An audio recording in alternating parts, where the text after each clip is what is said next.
আসসালামু আলাইকুম, শুভ সকাল।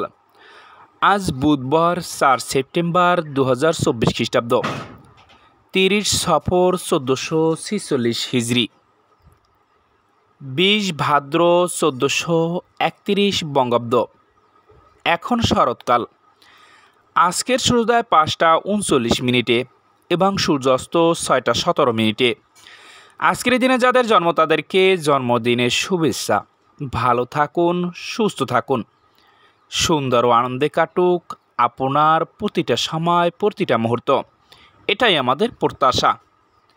আর যাদের বিবাহ বার্ষিকী তাদেরকে জানাই অভিনন্দন এবং তাদের দাম্পত্য জীবনের সফলতা কামনা করছি। আর যাদের আপনজনের মৃত্যুবার্ষিকী তাদের আত্মার মাগফিরাত কামনা করছি। গাছ লাগান, পরিবেশ বাঁচান। দিনটি শুরু করি একটি ভালো কাজের মাধ্যমে। সতর্ক থাকুন, নিরাপদে থাকুন। আনন্দময় হোক আপনার সারাদিন। আল্লাহ হাফেজ।